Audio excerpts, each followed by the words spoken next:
black people are racially oppressed.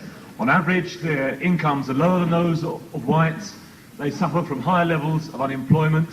They suffer from much higher levels of police repression. The question is, how can this oppression be eradicated? The answer, which is provided by Marxists, is simple. That racial oppression is a product of capitalism, that only the working class has both the interest and the ability to destroy capitalism, that in the process of fighting against particular employers and against the system, working class people are forced to unite. In the process of uniting, they're forced to overcome racial divisions which exist.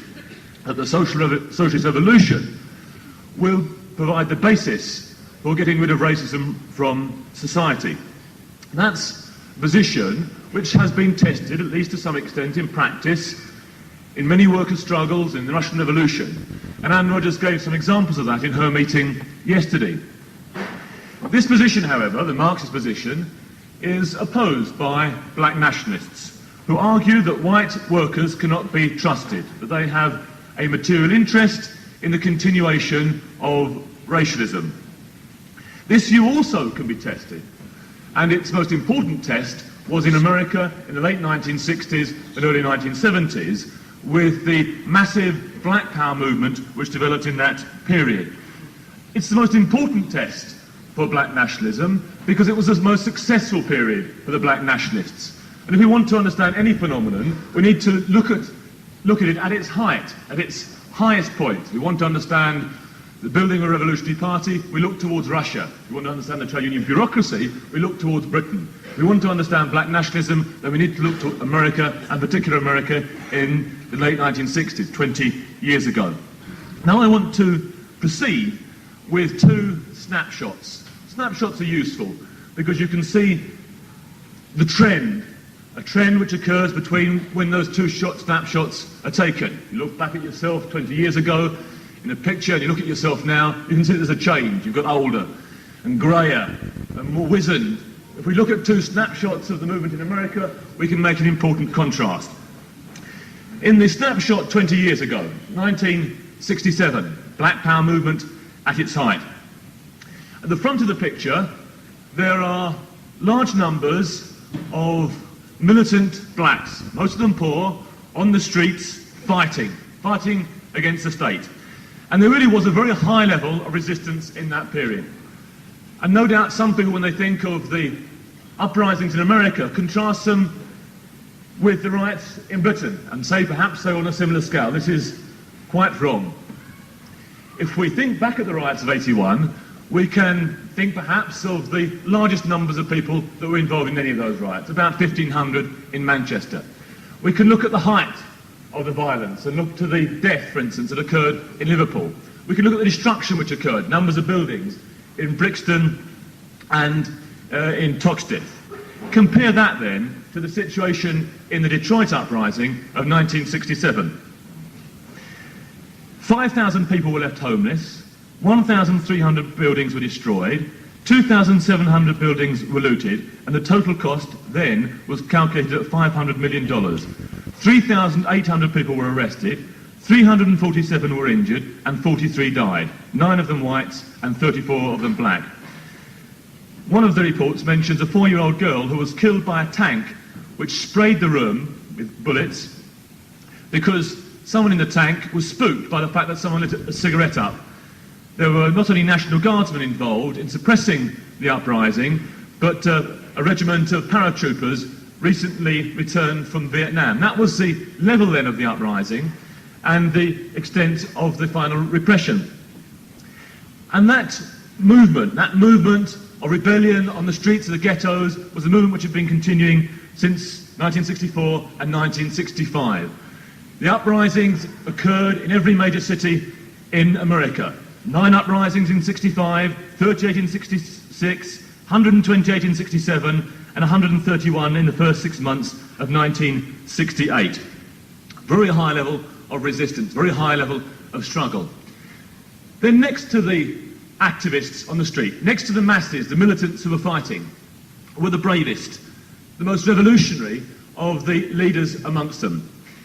And the arguments which they put forward particularly the Black Panthers, who were foremost amongst the leadership, people like Huey P. Newton and Eldridge Cleaver. The arguments which they put forward were arguments about physical opposition to the American state. Malcolm X, by this time, was dead, but many of his arguments were being taken on by the activists on the streets and by the Black Panthers. He was dead, but he was a hero, a martyr, a man to be followed at that time. They argued, as did Malcolm X, for self-defense by any means necessary.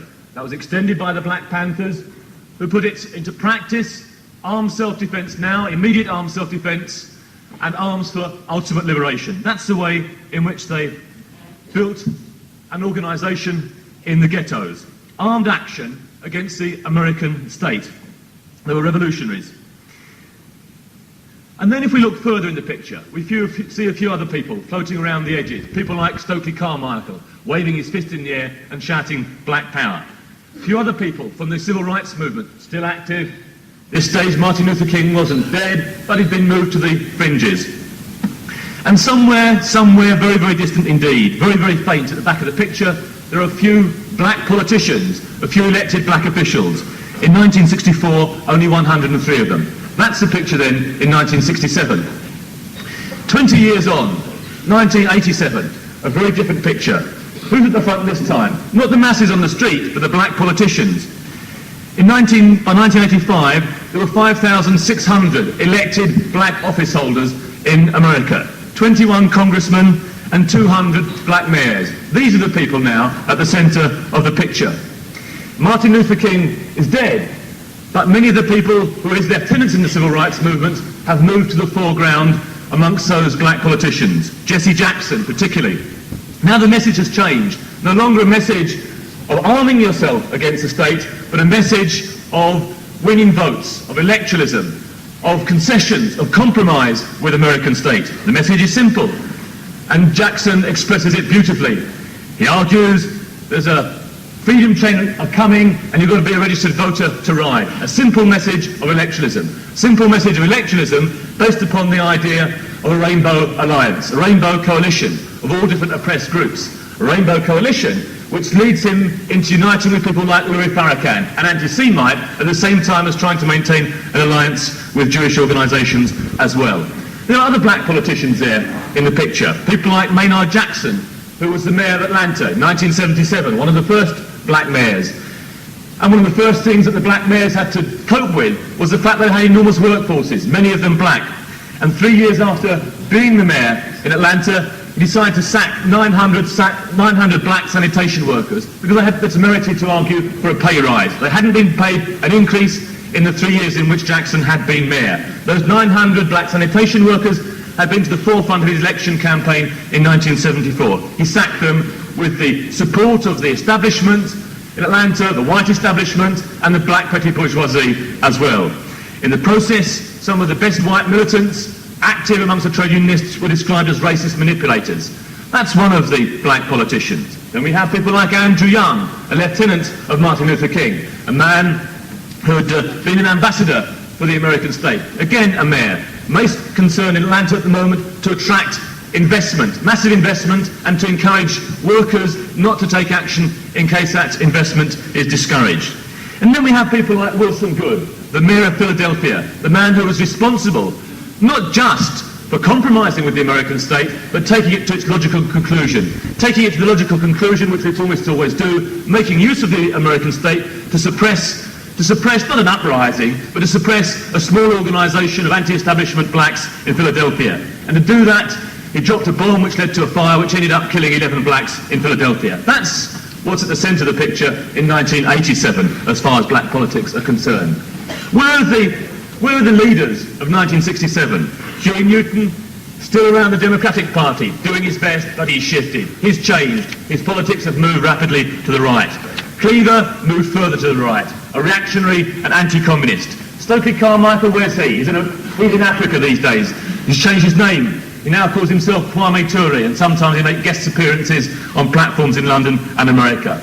Others have moved further to the right. Ralph Abernathy, who was one of Luther King's lieutenants, Charles Hamilton, who wrote a book on black power with Stokely Carmichael, they're now key figures within the Republican Party, moved extremely far to the right. There's been a sea change then in black American politics in those 20 years, a marked change in what's dominant in black politics. And in that time, the position for black workers has not improved. It's probably declined in many respects. Still, the massive disparity between average white incomes and average black incomes. Still, the repression of the American state. Unemployment in that period has doubled. It's twice as high as it was in the mid-1960s. Some blacks, of course, have benefited in that period. There's now a significant, substantial black middle class. In 1960, there were 7% of blacks who were listed as professional, technical, managerial and administrators. 7%. Today that figure, or in 1980, at the time of the last census, that figure was 17%.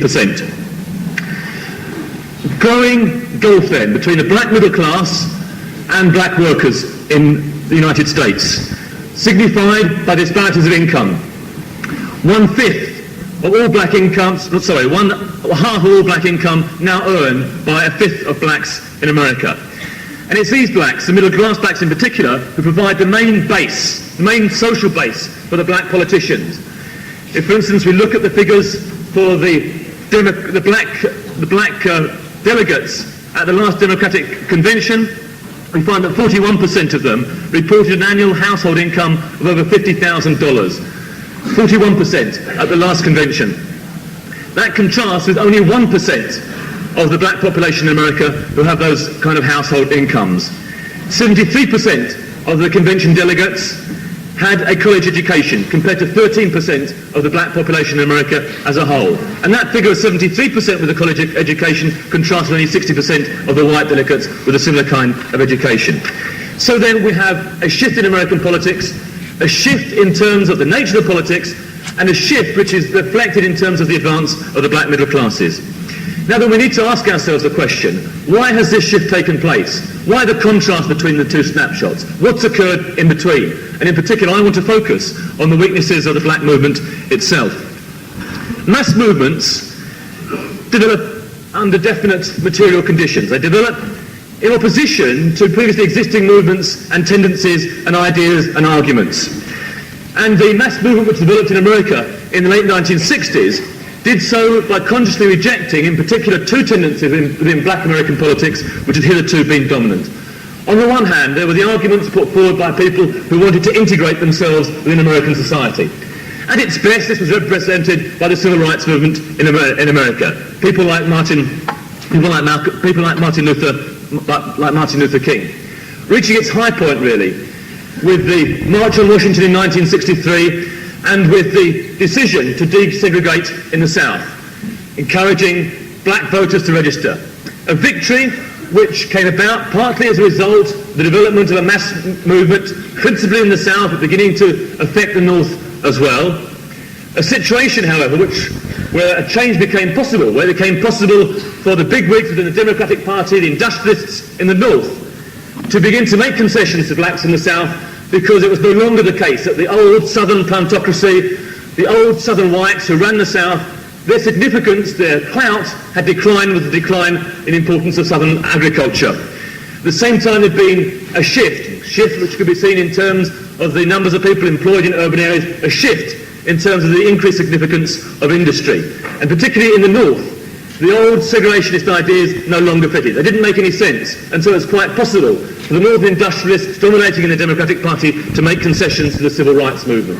But at the point that those concessions were made, the limitations of those concessions became increasingly apparent. To the Northern blacks, they mattered very little. They were still oppressed. They were still repressed by the police. Still there was unemployment. The civil rights movement had made little difference to them. And so they rapidly moved beyond the leaders of the civil rights movement. And that's indicated in this exchange which occurred during the Watts uprising. Martin Luther King came to speak to a crowd there. And I report and I read from one of the reports. It says, he, King, spoke to an overflow meeting.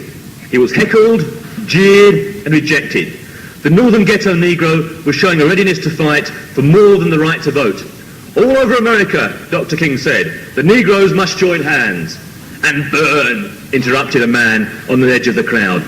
A woman told Dr. King, let Chief Parker and Mayor Yorty come down here and see how we live. Dr. King promised to try to get Chief Parker and Mayor Yorty down to Watts. I know you'll be courteous to them, he said. The crowd roared with laughter. The Watts rebels were looking for new leaders. So they'd gone beyond the civil rights movement. They'd also gone beyond the politics of the separatists. Separatist tradition signified in particular by people like Marcus Garvey. Marcus Garvey, who I think we should remember, not simply for leading a mass movement of blacks, but because of the lack of politics in that movement, because the politics were directed towards black Africanism, it declined, it became a utopian movement, which began to push black working class people to undermine their conditions and organisation. Black workers being told to accept lower wages than white workers to try to get jobs meant that it became much more difficult for black trade unionists, black workers to begin to unite with white workers to improve their conditions. It led to the Garveyite movement, to Garvey himself meeting with the Ku Klux Klan. They had something in common. Garvey was for black race pride, the Ku Klux Klan were for white race pride. They had something in common and they could meet together and begin to undermine and distort and deform the movement against the racists in America. That's where the Garveyite movement led to. It led there, and it led to attempts to divide the working class movement in the 30s as it began to develop. That movement, that separatist movement, by the 1950s, was being led by the Nation of Islam, by the black Muslims. And what's interesting about a number of people within the black Muslims is they became increasingly disillusioned with the way in which that separatist politics led in practice to an abstention from the real struggles that were taking place in the streets. And there was a shift which occurred, particularly with one individual, Malcolm X, a minister, the national minister of the Nation of Islam, began to shift away from the black Muslims, a shift at first on the basis that he recognised that they weren't pursuing orthodox Islam, began to shift further, began to reject Islam, began to move towards a position where he could call himself a socialist and a revolutionary. Limitations in those notions. He connected socialism with many of the leaders of black African states, but nevertheless it moved to a position where he no longer regarded whites as being evil, where he recognised that there were possibilities for organising on occasion together with whites against the American system. He then indicated the decline of the separatist current. He indicated the beginnings of a new movement, a revolutionary nationalism in America, a movement that was taken on by the Black Panthers, the mantle of the argument taken on by people like Huey Newton and Eldridge Cleaver. The Panthers then, in many ways, marked the height of the Black Power movement. And they have enormous strengths, but enormous weaknesses as well. Their base was amongst the lumpen proletariat of the ghettos, the boys of the block, as they called them.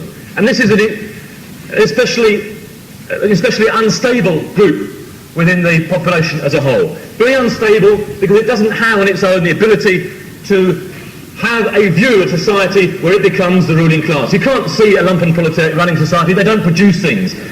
They don't have the same concern for fighting to the bitter end that working class people have to, because they have the possibility in taking power in society to run society in their own interests. An unstable group within the population because they don't have the same discipline that working class people have, the discipline of work.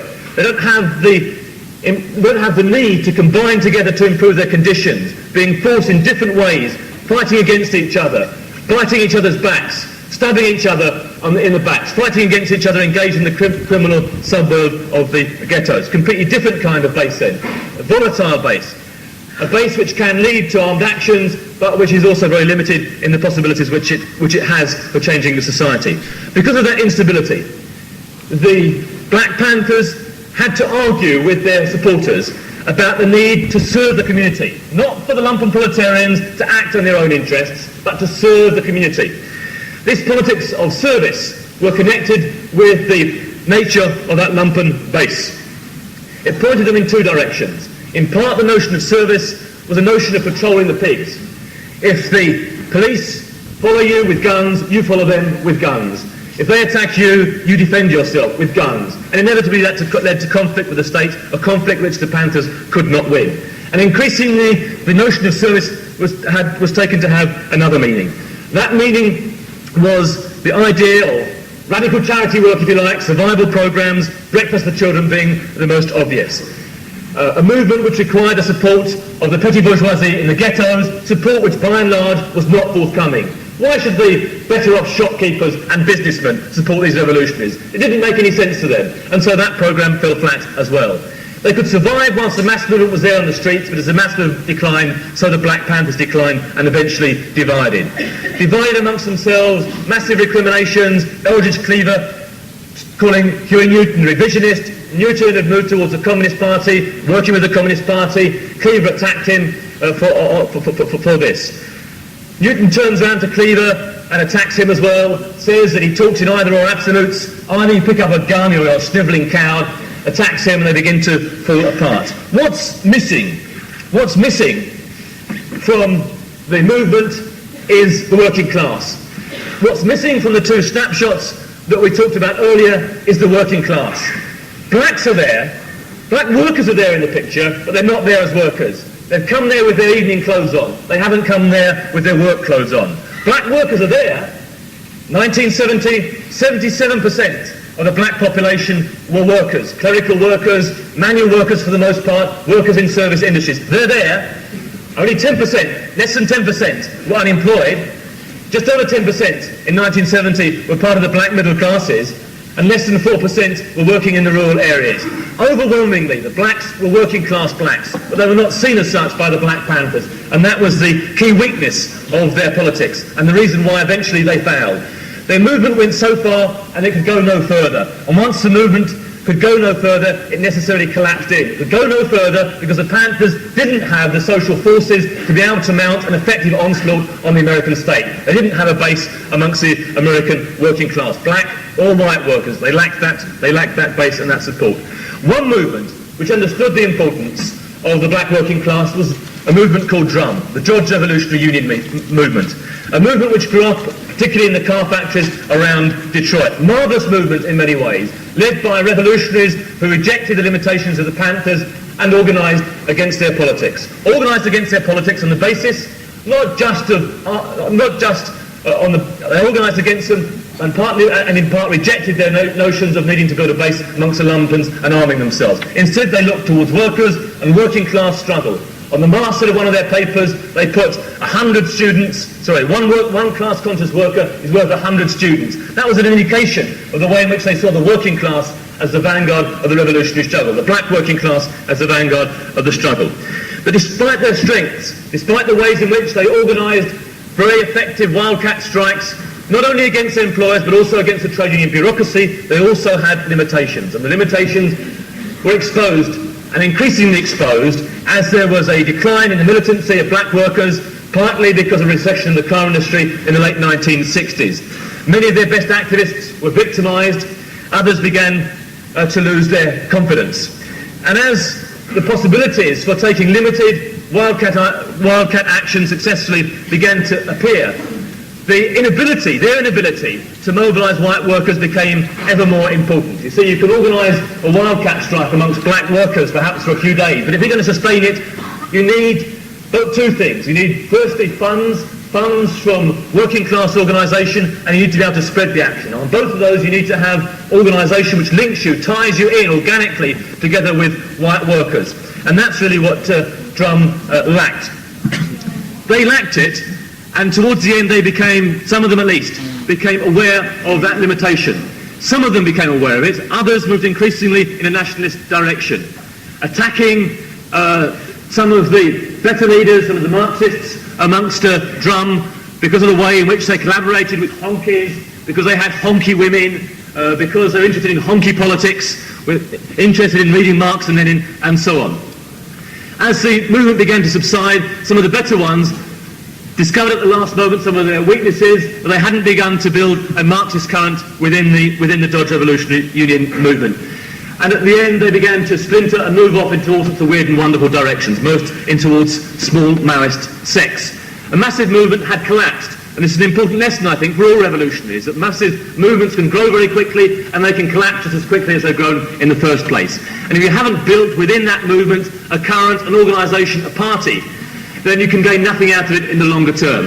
That party hadn't been built in the course of the growth of the Dodge Revolutionary Union movement, and that's an important lesson for us. To the extent that DRUM was an organisation of revolutionaries, they had syndicalist politics. They looked towards those workers who were fighting in the here and now. They didn't look towards another group, a minority of people who could be won on the basis of a high level of politics. They didn't build amongst that minority, and that was their weakness at the end. They built only amongst the militant minority and not amongst the political minority.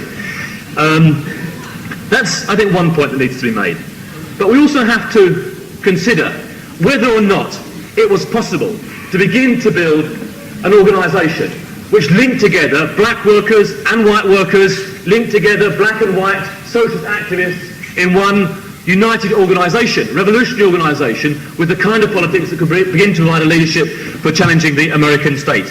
And if we're going to consider that question, then we have to start not with the subjective conditions that existed in the late 1960s, but with the objective circumstances. And the position of the black nationalists is to argue that whites have no material interests in supporting blacks in struggle. And this is an argument which we have to counter, and we can counter with the facts. There's been some very good work done by a number of American Marxists, particularly a man called Szymanski. And he looks at wage levels, basic, stark facts, wage levels of workers in America, black workers and white workers, and he contrasts them state by state, and he contrasts them with the level of racism. And let me just give a few examples from those kinds of studies. If we take, for instance, if we contrast, very crude contrast this, just to make the point simply, contrast between the North and the South. In the South, generally much higher levels of racism, still segregation in existence in some areas, lower levels of union organisation. If we take these figures from the car industry, one industry, similar conditions, figures for 1969, what we find is that on average in America, for the North and the West and so on, the pay for experienced white workers was $9,545 per year. Just over $9,500 per year then for white workers. This, on average, the pay of black workers was on average 85% of that of whites. Lower at 85% of that of whites. When we go to the South, we find that the pay for the white workers, high level of racism, lower level of union organisation, lower level of unity within the class, the pay for white workers was $7,789, under $8,000. Big disparity then in terms of the incomes of white workers in the same industry. And what we also find is that the pay of the black workers was 76% of the pay of the white workers. A bigger gap then in terms of black pay and white pay.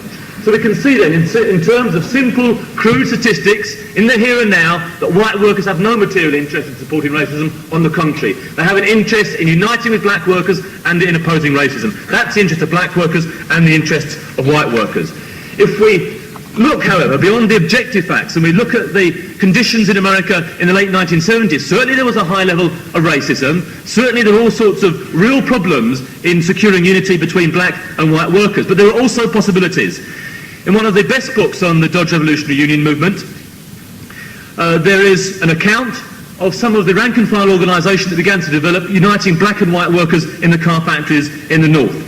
We find that some of the most militant workers weren't black workers, they were white workers. For instance, there were 4,000 skilled workers in the General Motors Technical Centre, involved in building barricades during the strike in 1970. White workers engaged in a high level of strike action.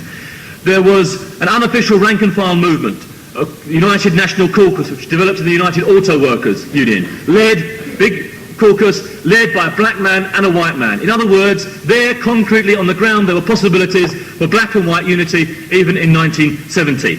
If we go beyond just talking about workers in the car factories, and we think about that period, 1968, 69, 1970, a mass movement, mass student movement, women's movement beginning to develop, and in particular an anti-war movement in America which was developing. A mass movement which involved large numbers of white people being radicalised very quickly. All sorts of limitations with the politics of many of those white people, and one of the problems for the blacks is that when they look towards the possibilities of unity with whites, they look towards the existing dominant figures, and many of those people were individuals with all sorts of weird and wonderful ideas. There were the yippies, the political fringe of the hippie movement. There were the weathermen who engaged in all sorts of terrorist activities. But my favourite example are the White Panther parties. The White Panther Party had a programme. First point was extremely principled, full support for the 10-point programme of the Black Panthers. Point number two if I can find it, is beautiful. I'll have to deal with it from memory. Yes, here it is. Total assault on the culture by any means necessary. You know, they've learned any means necessary bit. Total assault on the culture by any means necessary, including rock and roll, dope and fucking in the streets. Now, needless to say, these weren't the kind of white activists who provided the possibility for an entry into the white working class. There were a few individuals around at the time, and those individuals would only have been located had the Black Panthers and had Drum had a concern and an understanding that central to the possibilities for transforming society, central to the possibilities for smashing racism, was the need to unite together with white workers. This was what was missing from the movement of the 60s and 70s in America. This, in the end, is why it failed. This is the key lesson we have to learn.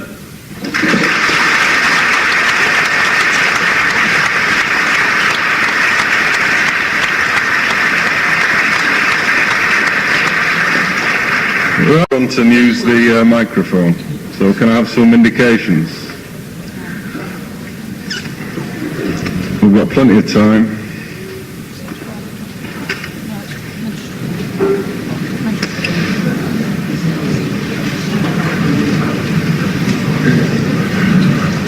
Someone's got to be first.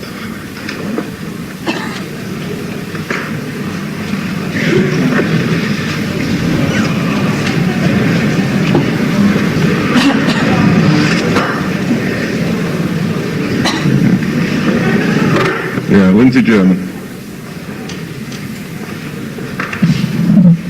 I wanted to really follow on from what I think was an absolutely excellent exposition that Pete gave of the black nationalists, but really to talk about really the whole question of the white working class.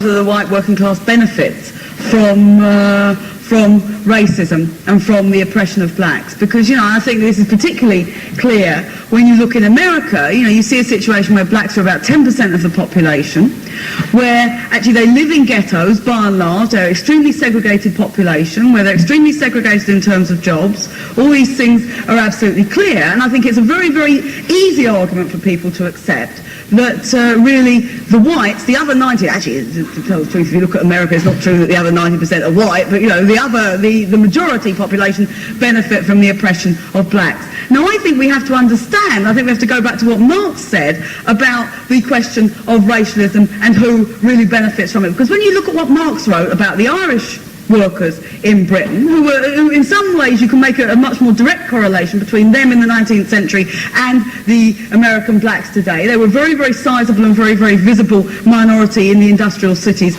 in Britain. What did Marx say about them? He said that it was crucial that the English working class, the British working class, actually had to support the right of the Irish people, had to be against the oppression of the Irish people. He said it's absolutely crucial that they had to fight against British colonialism in Ireland. Why did he say it? Not because in the end of the day Marx cared about the Irish, to be perfectly honest. You know, it wasn't that Marx thought, you know, the poor Irish, they had the worst jobs, the worst housing, the worst conditions. All of these were true. That wasn't why he said it. The reason he said that British workers had to support the Irish struggle was simply because he said if they do not, then they will never themselves liberate themselves. They will never make a revolution. They will never become a class which is revolutionary. Now, actually, if you look at the history of the British working class, one of the things that has dogged it throughout its history since those days when Marx wrote has been the division. It has many, many more divisions than simply, and the Irish division isn't the main division today, but actually it has dogged the British working class throughout. It meant that for generations, British workers voted for Tories or Liberals, didn't even have a Labour Party.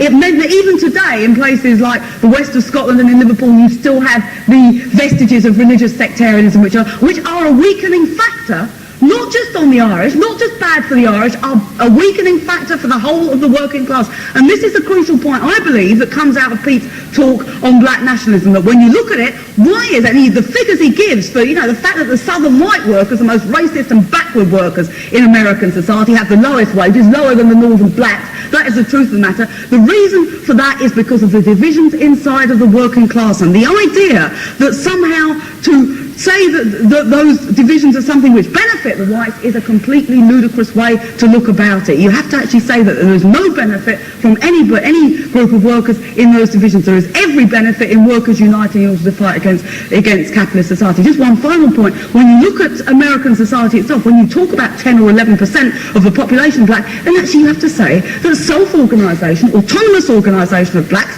you can cheer it on as much as you like, it doesn't bloody well work. That is a lesson of black power. It's a lesson of drum. It's a lesson that a tiny minority of workers cannot separate themselves off from the mass of the working class. And that is the other thing that we have to feed into it, that really, when you talk about today in America, even more ridiculously in Britain, to talk about black workers having separate unions, having separate organisation, is really to confine them to the ghetto, is to say that they will never make a revolution. The best they can do is develop separate organisations, separate states. They will never make a revolution because they're not capable of uniting with the mass of white workers. That is an argument that we have to reject, and I think Pete's given us a lot of good facts in order to begin to reject it.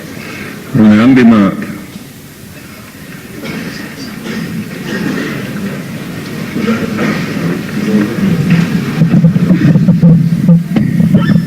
I think one of the things that you find in the SWP, that in a certain sense there seems to be, if you like, a different attitude towards, say, like feminists as compared to the attitudes with black nationalists. Somehow, some people seem to think that somehow the arguments of the black nationalists are somehow better than the arguments of the feminists. People can be absolutely clear and hard when it comes to feminism, middle class, and all the rest of it, but not really understanding the logic of the black nationalist ideas. Now, of course, because of the rise of racism, because of things like Kinnock attacking black centrists, it does mean that the racists have a better hand. It does mean the racists are going to be stronger, and therefore much of our job really be siding with the black nationalists, siding with black nationalists against the racists. But necessarily, we have to be absolutely clear and not in any ways begin to start pandering to their arguments. You have to look at the logic of the whole arguments about black nationalism.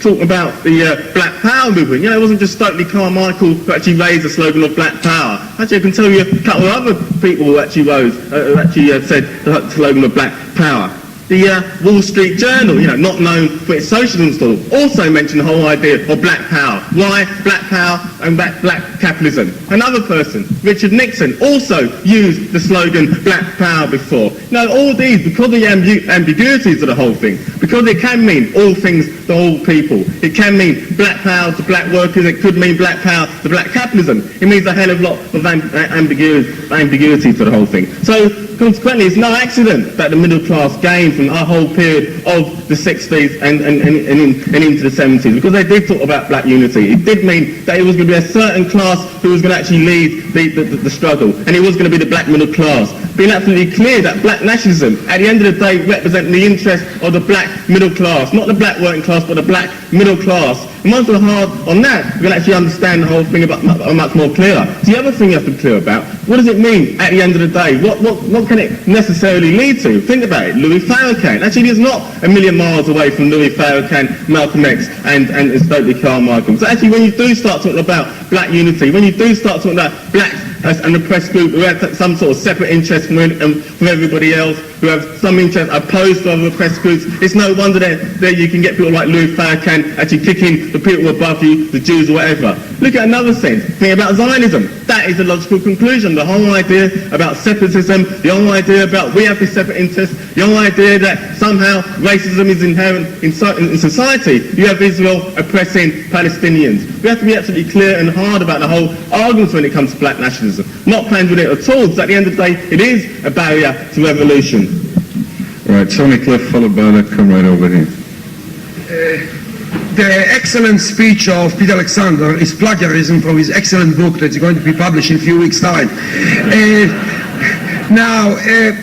I think very, very important for us to understand why this idea of separatism does click with white socialists. Quite many of them accept it. And I'll tell you what the main reason is. When Marx says that the prevailing idea in every society are the ideas of the ruling class, it means that the majority of white people, if you are a racialist, you believe racialism is good for you. That's why they accept racialism. It is not true that the white racialist simply says racialism is terribly bad for us. No, racialism is a good for us. Therefore, the black people that feel isolated simply say, you see, the white people say racialism is good for them. Therefore, they must be benefiting from racialism. They themselves say so. Now, the trouble is, if really what on the surface of reality is the reality, then you don't need science, you need simply eyes. You know, that's simple as all that. I mean, isn't it a fact that every morning when you get up, you see the sun rises from the east, and in the evening it goes down in the west. Use your eyes. Can't you see really that the sun moves around the earth? The eyes prove it. The eyes prove absolutely nothing. It proves that you looked at it completely wrongly, because the truth of the matter is you have to look too deeper in the situation instead of looking at the surface. On the surface, of course, my father used to say to me, he was a Zionist swine, and he used to say to me, the Germans benefit from killing Jews. If they don't benefit, what do they do it for? And there's logic in it. And they believe, of course, those that did the murder also believe that they benefited from it. Now the trouble is why? Because the concept is that you start from the surface of the society, the surface of the phenomena, and you look as it is. You know, what we say as Marxists, we say you don't look at the individual phenomena and add the individual phenomena together. It is not true that society is made of a man and woman and child, and another man, woman and child, add millions of them together, and that's what makes society. Exactly the other way around. We say a person is born into a society, and the society shapes the individuals, shapes the family, shapes the individual relations, shapes the ideas of the individuals. Therefore, you don't start from what the individual thinks about himself. You start with what the individuals, how does he is placed in the society. You don't start by coming and say how the white look about themselves or black look about themselves. You come and say how the whites and blacks with the different classes, etc., how they are shaped inside the society. And therefore it's a terrible mistake for any socialist to give any concession at all, to come and say because people think something, it is right. It is not right. The 90% of British people really believe if there is no profit, you know, the factory cannot be open. If the factory cannot be open, it is inevitable, logical, that the sack comes. It is not capitalism responsible for unemployment. Have you seen ever capitalism sacking a person? Have you ever seen a capitalist sack workers? Capitalism? No, capitalism doesn't. It's individual sex. And is the individual really responsible? He's not responsible. He can't sell the bloody tractors of Massey Ferguson. Nobody is responsible. Because it's the whole thing looks in personal relations. And we simply say you have to go from the analysis. Analysis means quite simply you start from capitalism as the source. And that was the statistics that Pitt gave. And this is the main statistics all of us should bloody remember. That because if you didn't follow the figures, I'll repeat what they were, basically. The higher the wages of white workers, the higher the wages of black workers. The lower the wages of white workers, the lower the workers of black workers. Therefore, black workers suffer from when white workers get low wages. White workers suffer when blacks get low wages. It is not true that it helps one another. You know, if one of them goes down, the other one goes up. In the same way, only an idiot will come and say, because unemployment in Hackney among white workers, right, youngsters, is half the youngsters are unemployed. Among blacks, you know, 2/3 are unemployed. Therefore, young unemployed benefit, white unemployed benefit from the black unemployment. How marvelous it is. If the black unemployment would be bigger in Hackney, it would be even better for us. A lot of bloody stupidity. We are terrible conditions because we are white workers. The black workers are even worse off. It is not that we are benefiting from them. The analogy I always make when it is discussed, but I'm always bloody repeating myself, is when you sit in a train and there is a white person sits next to the bloody window and the black person sits a little bit away from the window and the train stinks up to heaven. It is not true that the white simply says, oh, how marvelous life is! What joy! It is nice to be in the train. He said it is horrible to be in the train. It's even worse to be away from the window in the train. But the train is a stinking bloody train that we don't control. Right over here. Yeah, just briefly 2 points. I think Neil, who spoke before that comrade, the last comrade, actually made a valid point when he said that, of course, when we understand where black nationalism comes from, it actually comes from as a product of racialism in society. Now, that's fair enough. I think we all agree, and we're not naive about that.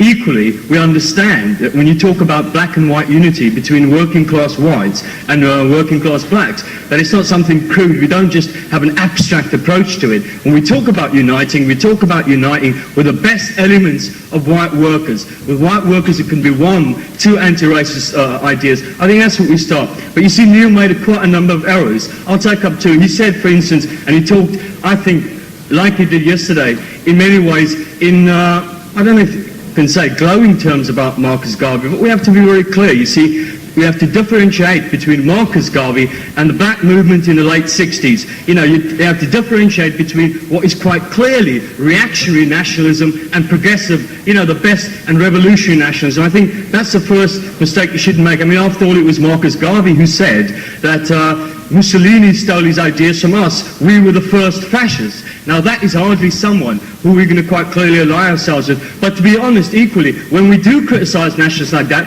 we have to understand from which direction we do it. We do it from the left and not from the right. Of course, the right wing, when they attack someone like Marcus Garvey, no doubt in the 20s, and the racist, is because he's a nigger. That's the reason they do it. Not, you know, because of his arguments will divide black and white workers. That's not the way. So, of course, we approach it differently.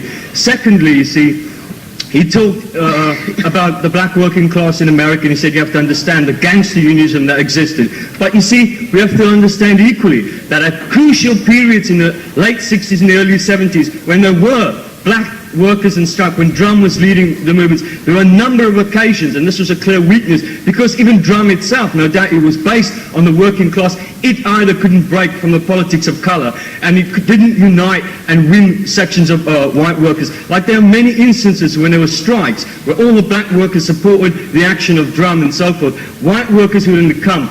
A complaint by one of the white workers was you'd find that the Drum people were leafleting. They wouldn't even give leaflets to white workers who were interested. And precisely because they couldn't make that links, ultimately they were undermined.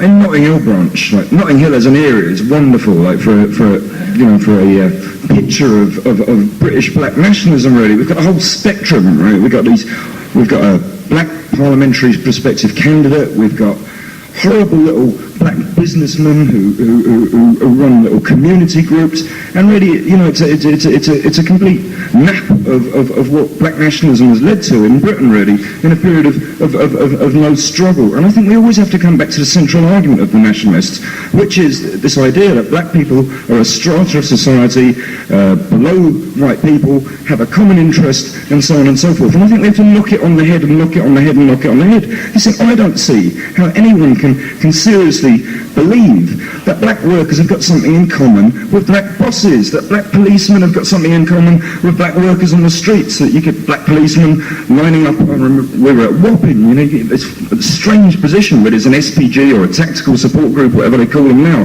with black policemen in it. And you have to keep posing the question, is it true that black people all have a common interest? Is it true that our interest is primarily that we're black? That's the central argument of black nationalism, and it's quite clearly wrong. You have to look at the American experience. Pete's talk was wonderful. Really, the development of the American experience, what it's led to, this whole layer of black mayors, the elevation of a black middle class. I think it's wonderful if a black middle class is created, because it makes the class lines clearer. That's the only reason it's good. Apart from that, there's nothing. We're not for the creation of more and more black bosses because we want black bosses. We only want it because it makes it much, much clearer that they're bosses as well. That being black has got nothing to do with it. It's bosses and it's workers, it's class against class, and that's the central argument. Right. See, Alexander will sum up now. Neil James spoke about the way in which if a black person goes for a job, they're less likely to get the job than the white. This is true. Statistics indicate that a third of all employers discriminate, but it's also true that if we're going to deal with that problem, we can support the demands of positive discrimination. Of course, we're opposed to racism and by the employers and so on. But the key question is unity against unemployment. If you look at the statistics both in America and in Britain, what you find is that as unemployment increases, it increases more rapidly amongst black people than it does amongst whites. In the 60s, when there were low levels of unemployment, the ratio of black unemployment to white unemployment was about 1.6. These days, it's about 2.7, 2.8. In other words, the gap in terms of white unemployment compared to black unemployment has increased as unemployment in general has gone up.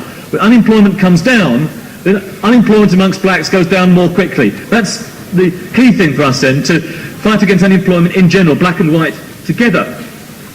Now, Amajit mentions the way in which some of the black nationalists attack her for not being dark enough. This is an old argument that Garvey, whose virtues were being extolled yesterday, was also prone to put forward. He attacked one of the more left-wing activists in the 1920s, a man called Cyril Briggs, as a white man passing for Negro because he was rather lighter in colour than was Garvey. It's an old argument, it's an extremely backward argument, and no doubt people like Neil would also be regarded as being too light for people like Marcus Garvey. Now, when we talk about the reasons why black nationalism develops, it's quite right to say that it develops in response to a high level of racism. It also develops in response to a failure of reformism. And one of the key things, I think, for us to understand about the Garvey movement in the 20s was not only the high level of racism, but the failure of reformism. The approach of the dominant political organisation, the Socialist Party, was one which was based upon saying, we're colourblind. Black, white, it's all the same. That's not our position. We start off by recognising that we have to aim at class unity, but that racism exists, oppression exists, and that as socialists we have to be at the forefront of arguing against oppression and putting forward arguments on how it can be overcome. If you haven't seen the film Killing Floors, I recommend everybody to go out of their way to see it. It's a marvellous film which gives plenty of evidence of the ways in which, even in 1919, even at the height of the race riots in the North, there were possibilities for black and white working class unity. And there's one particularly memorable scene in the film which I think is marvellous. There's a young black worker, the hero of the film, goes to work in a meat packing factory, and he wants to one of the skilled jobs. He's learned how to use his knife. He wants to be a skilled worker like some of the whites. And so he goes into the area where the butchers are, the skilled jobs, and he says, I want to be taken on. And the foreman says, no, this is not your area. Go back to where you came from. You're semi-skilled, go back. And one of the white militants stepped forward. A man who's obviously won credibility from others of the white workers, no doubt many of others are backward politically, but he's won credibility on being the best fighter amongst his workplace on a whole range of issues, on wages, fighting conditions, in taking on the bosses all the time, in taking on the bureaucracy. And he steps forward and says, no, this man knows how to use his knife, he's a skilled man, he knows how to be a butcher, he has to be allowed into this place. And he crosses his arms, and because he's got credibility as being a militant amongst the rest of the workers, the rest of them cross arms with him, and the foreman is forced to back down and take on the black worker. That's the way in practice we can indicate and demonstrate that our kind of politics, the politics of class unity, provide the possibilities for advance for black workers. And that's the key argument which I wanted to put forward in my introduction. You see, what's missing, both from the black nationalists of the 1960s and of the black reformists of today, is the working class, the black workers acting in unity with the white working class. There may have been limited possibilities for that in the early 1960s and 1970s, but nevertheless it was something which had to be strived for, because that's the only way in which the system can be changed. That was true in America, in a situation where 11% of the population are black. It's true, and it is true in America, that the way forward is through working class unity with 11% of the population. If that's true in America, then it's even more true in Britain, where only 4% of the population are black. Our argument is true in America. It's even more valid when it's applied to the situation in Britain. In Britain, where the concentrations of blacks are much smaller. In America, you find enormous areas, hundreds of thousands of black workers living in the same area with virtually no whites at all. In Britain, that isn't the situation. In Britain, there's only 3 constituencies in the country where the proportion of blacks exceeds 40%. Blacks and whites, by and large in Britain, work side by side with each other, go to mixed schools, work in mixed employment, and therefore there's a greater possibility, greater potential for black and white working class unity. And that's indicated in terms of attitudes of whites in this country as well, compared to whites in America. Far better situation for us to begin to work on in this country. If you look, for instance, at opinions on the question of whether or not racists should be allowed to hold meetings, in this country, only 38% of the population said that racists should be allowed to hold their meetings, whereas in America the proportion was 56% said that racists should be allowed to hold their meetings. We're working in better conditions in this country. The possibilities for black and white working class unity are that much greater. That much greater principally because in this country the level of union organisation is much higher than it is in America. In this country, 1985, 51% of the population in unions. In America, only 18% of the population in unions. Makes it more difficult in practice for unity in America than it is in this country. When we talk about union organisation, there's some people who seem to believe that blacks aren't part of the working class. This is absolute nonsense. When we talk about trade union membership, 47% of whites in this country are trade union members, compared to 56% of blacks in this country trade union members. Blacks in this country are overwhelmingly working class, overwhelmingly integrated into working class organisations. That indicates the potential that exists in this country for blacks and whites to organise together, collectively, to unite together against the employer and to unite together against the system. That's the potential. Doesn't mean to say it will occur immediately. At some stage, that potential will be turned into reality. And then the key question for us is whether or not there are revolutionaries around who know how to develop the struggles, to transform them from simply being struggles over wages and conditions, struggles which can be diverted, struggles which can be led and manipulated by trade union bureaucrats, that can be sold down the garden path, that can begin to demoralise people, that can begin to sow the seeds for a further bout of racism, a further intensification of black oppression. That's what happened in America after the upsurge of militants in the 1930s. It led to a growth of trade union bureaucracy, a decline in struggle, an increase in racism, and all the events we've seen since then. We have to ensure that isn't what occurs in the course of mass strikes, mass actions, an upturn. And we can only do that if we begin now to build a party which includes black members and white members, and that all of the black members and all of the white members are clear about the politics. And they're clear about this one central issue, that we fight racism tooth and nail. Been fighting racism, we fight all the time to overcome the disunity which exists. We fight against the racists and we oppose the black nationalists. We fight for working class unity because that's the only way we can smash capitalism and end racism.